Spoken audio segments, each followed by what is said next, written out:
meus queridos amigos, satisfação estar com vocês mais esse período de Advento, estar podendo falar um pouco com vocês sobre esse tempo tão especial do nosso calendário cristão, que é o início, da história da igreja, do calendário da igreja, dos fatos que Deus vem trazendo agora diante de nós para mostrar a sua intenção de se aproximar, de entrar na nossa história, de fazer parte da nossa história. Esse é o início das nossas celebrações. Assim, é importante a gente poder ter isso bem claro em nossa mente.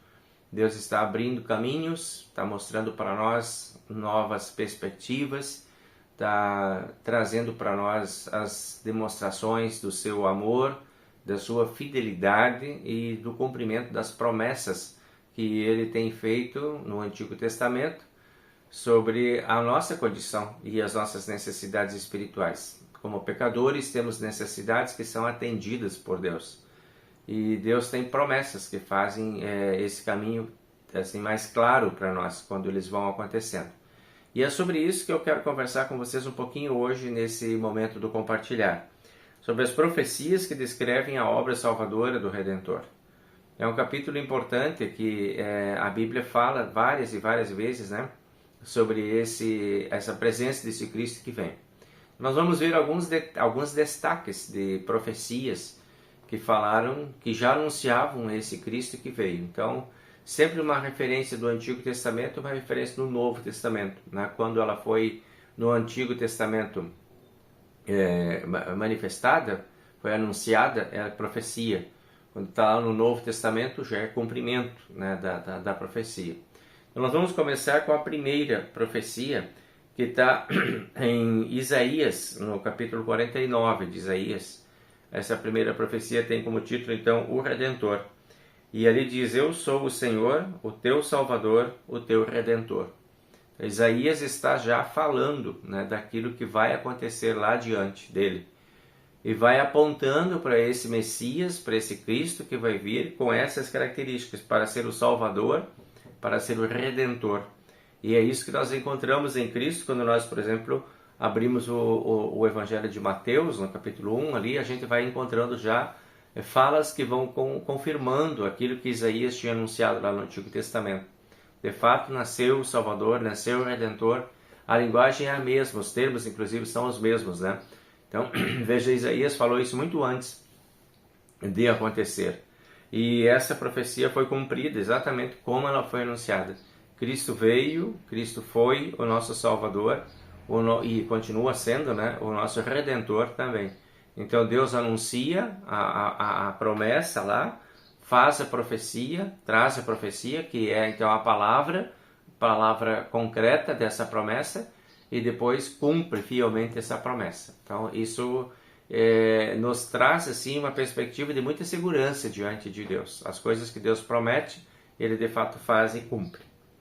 Sobre a missão desse Cristo agora que vem, desse Jesus que vem nascendo agora, sobre essa missão, o Isaías também, ele fala no capítulo 61 nessa profecia, dizendo: o Espírito do Senhor está sobre mim, porque o Senhor me ungiu para pregar boas novas aos quebrantados, enviou-me para curar os quebrantados de coração e proclamar libertação aos cativos e pôr em liberdade os algemados e apregoar o ano aceitável do Senhor.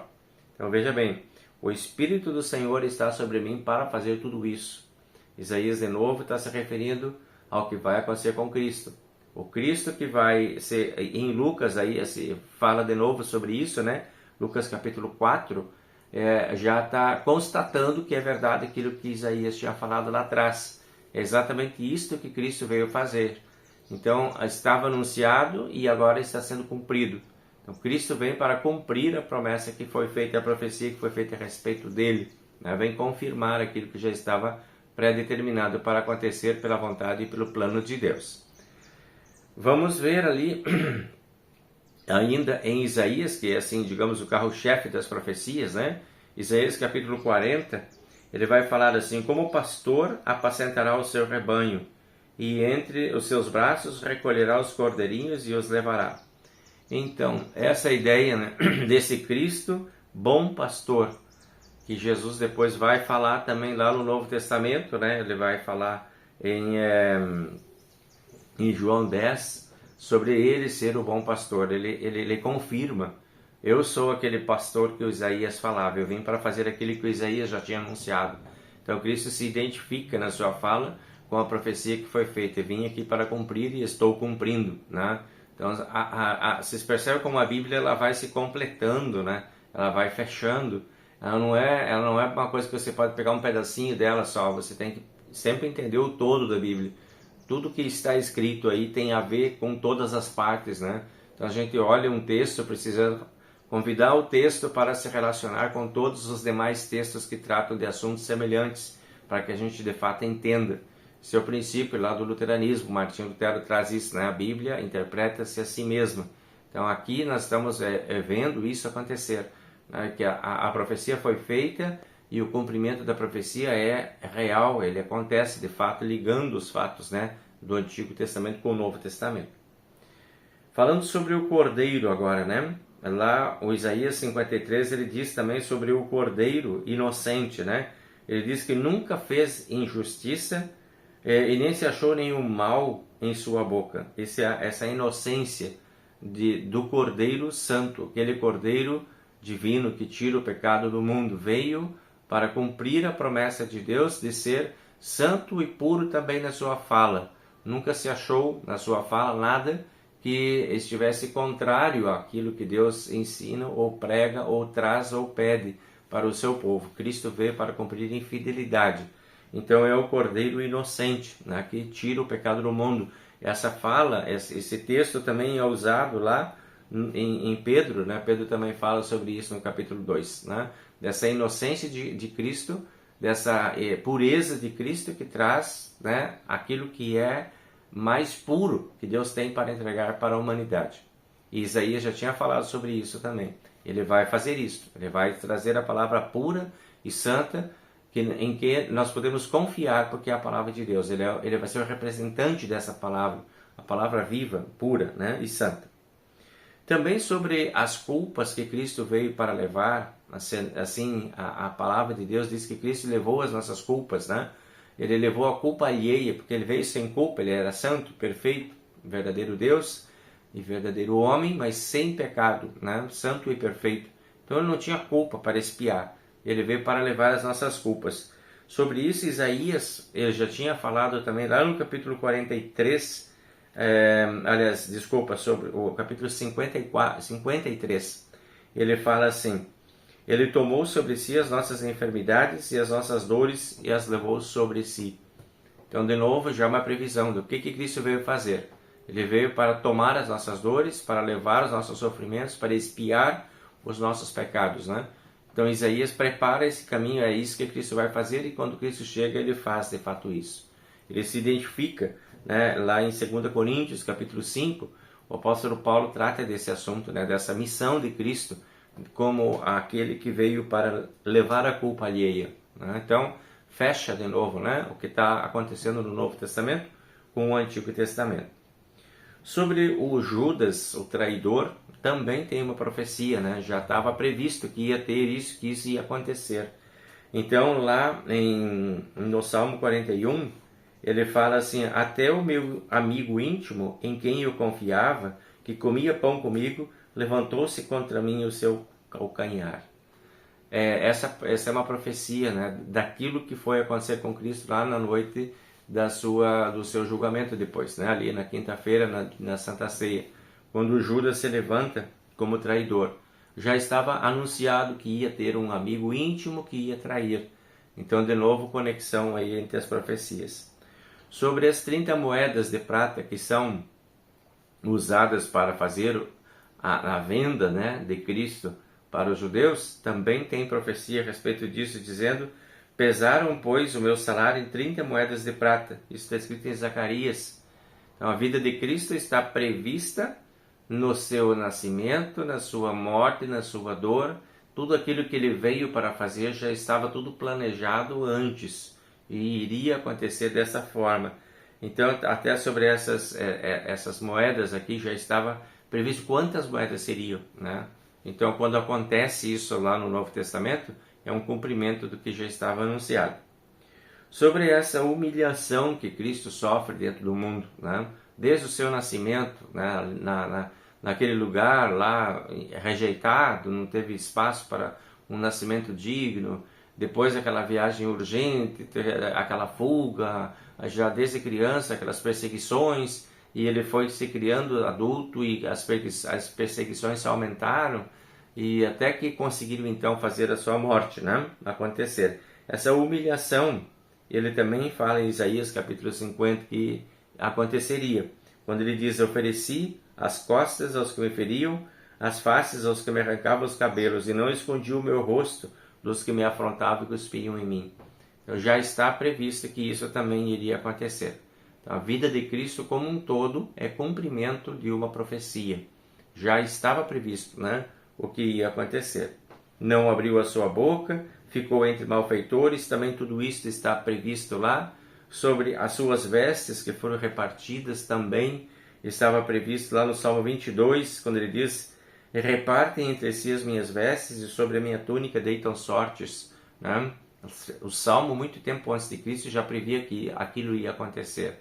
E essa previsão foi concretizada, né?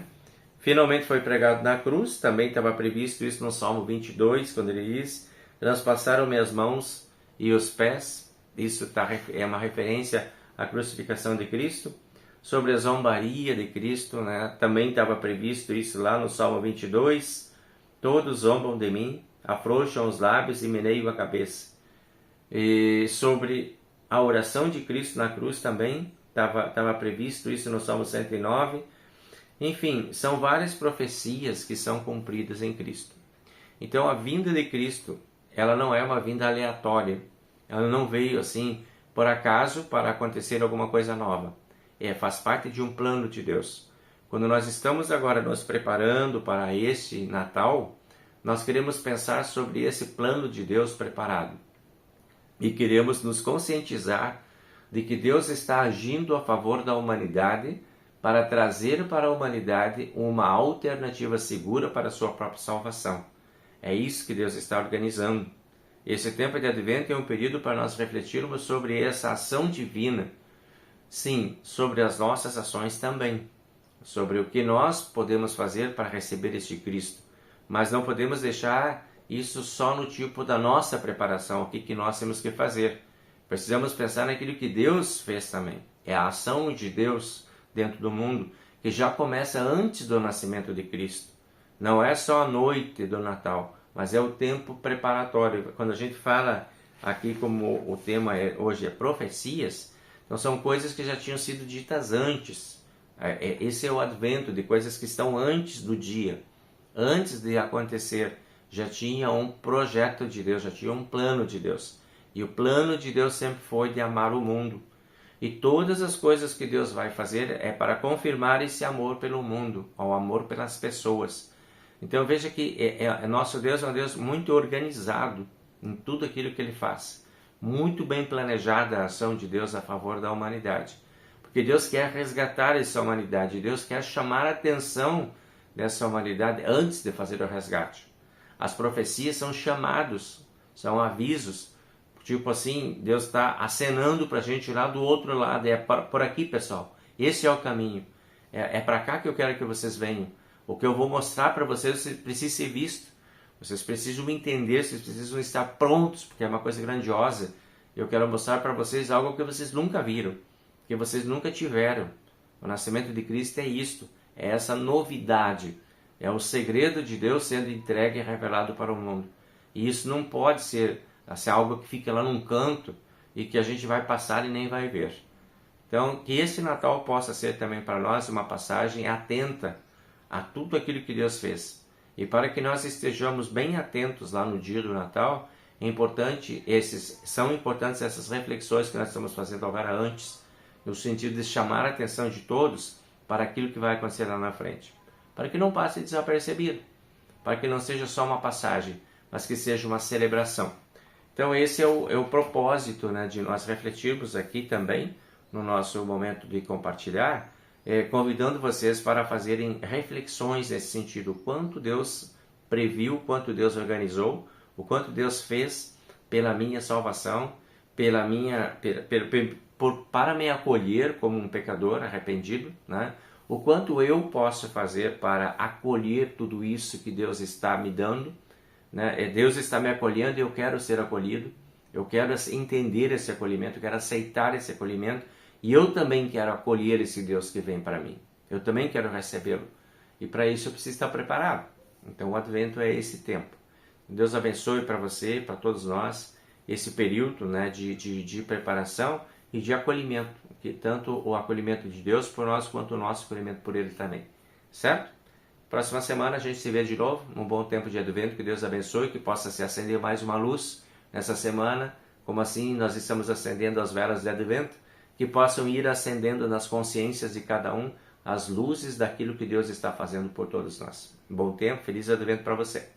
O Senhor nos abençoe e nos guarde, o Senhor faça resplandecer o seu rosto sobre nós e tenha misericórdia de nós, o Senhor sobre nós levante o seu rosto e nos dê a paz. Amém.